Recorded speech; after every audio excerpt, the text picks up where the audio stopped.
Hey guys, it's Charlotte, and today's video is going to be my favorite healthy no-bake granola bar recipe. And anyone I make these for honestly is just blown away that they are refined sugar-free, that they are healthy and just so delicious. So I'm really excited to share this recipe with you guys. And yeah, please make it. Please tell me how much you love it because I know you will. All right, let's jump into the recipe. So here are the ingredients that we are going to be using today, which is rolled oats, dark chocolate chips or carob chocolate chips. I'm using carob in this one. Pumpkin seeds, sunflower seeds. I'm just using a pre-made seed mix. Dried cranberries, coconut oil, local honey, vanilla extract, and all-natural peanut butter.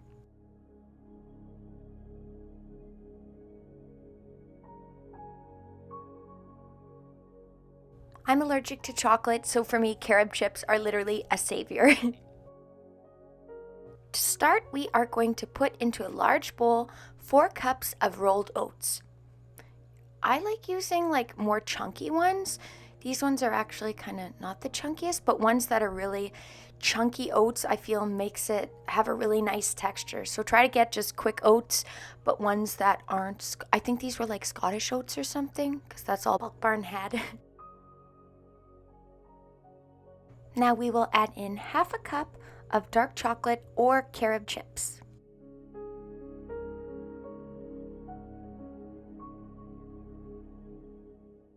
Now get some seeds or nuts of your choice and put in 1/4 of a cup's worth.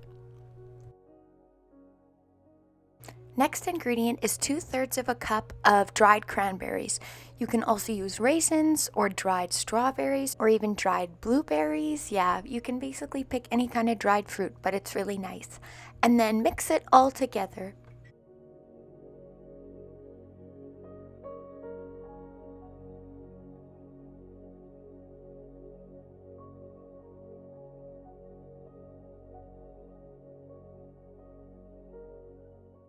I mixed it a lot. Honestly, you don't need to mix it this much.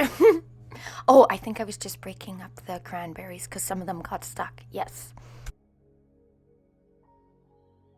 Now we are going to move on to the only kind of heating we are doing for this no-bake granola bar recipe, and that is going to be with 2/3 of a cup of local honey.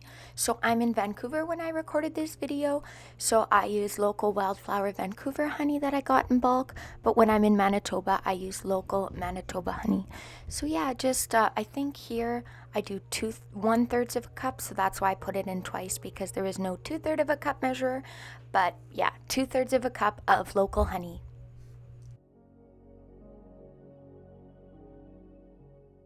Then to add to the same pot, we are going to put in half a cup of coconut oil. Do not substitute for any other kind of oil. Only use coconut oil because at room temperature, coconut oil is solid, as you can see, and this is what really helps the granola bars stick together. So I'm sorry if you don't have coconut oil, but you need it. And then put it on like medium-low heat. Yes. Then in the meantime, we are going to get our peanut butter out, and we're going to put in a whole bunch, which is 1.5 cups of all natural peanut butter. You can put in any nut butter of your choice, but like nothing beats peanut butter. Honestly, it's the best. So yes, 1.5 cups of peanut butter. It's so good. Yeah. And then really mix this around good. And you're adding this to the dry ingredients, as you can see, and this is while the honey and the coconut oil is just mixing together. And at this point, when you do mix it, like the dry ingredient with the peanut butter, do not use a whisk. Use like a spatula or a large spoon, because with the whisk, it could really like get all gummed up, whereas here you can see there's no like spaces in the spatula for the peanut butter to get stuck. And yeah, this takes a little bit of effort, but you don't have to get it perfect, so don't feel like you need to get it perfect. I think I kind of obsessed because I wanted it to look good for the video, but it doesn't need to be perfect, because when we put in the honey mixture, that will help melt the peanut butter to make it even easier to mix. So yeah, don't stress. Okay, then check on your honey coconut oil mixture, and when it's kind of boiling lightly like this, let it sit there for about 30 seconds, not too long, or else it'll caramelize too much. But yeah, once it has like this little foam on top, and it's been doing that for about 30 seconds, take it off the heat and add in 2 teaspoons of vanilla extract. Be careful, you don't want it to blow over. I had exactly 2 teaspoons left. And then pour it into your dry peanut butter mixture.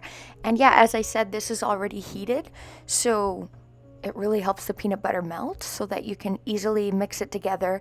And yeah, then you just mix this all together. Sorry, I was using my iPhone for this because my camera died. But yeah, mix this all together, and then we're almost ready to put it in the pan.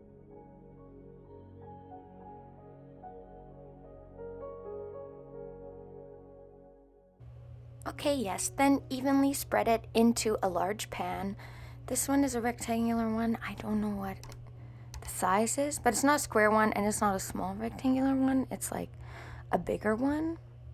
When I make half this recipe, I put it in like a 9x9 square one, but I don't know what this one is. I'll try to find and like put it in the description for an Amazon link to one.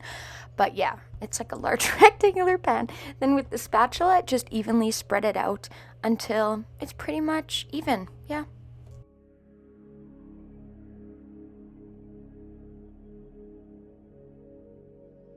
Then put it into the fridge to let it set for a little bit. Yay!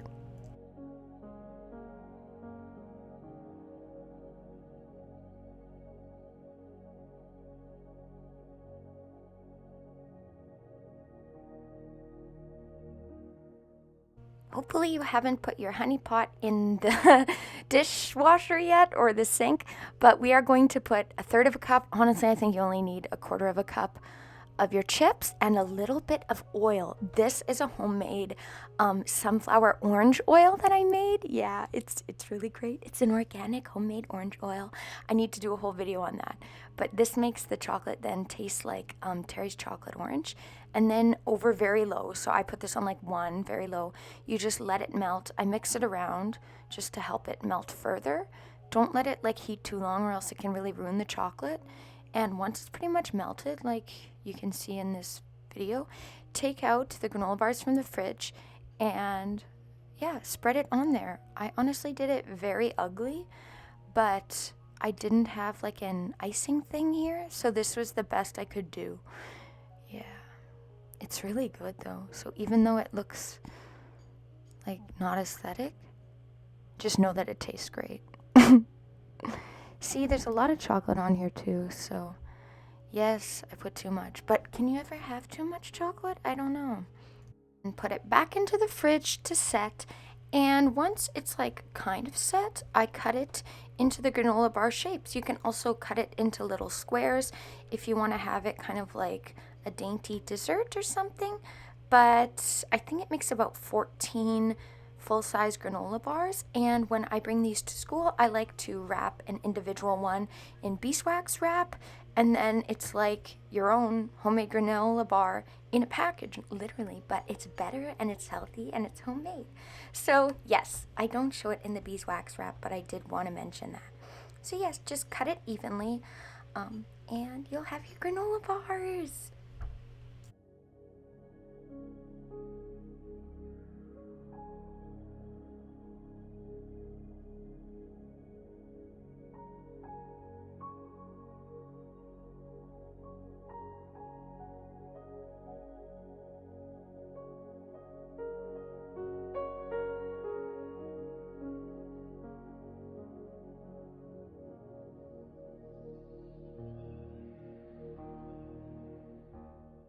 And here they are, fully set in the fridge. They're in there for like a couple hours. I already had 2 though. Sorry.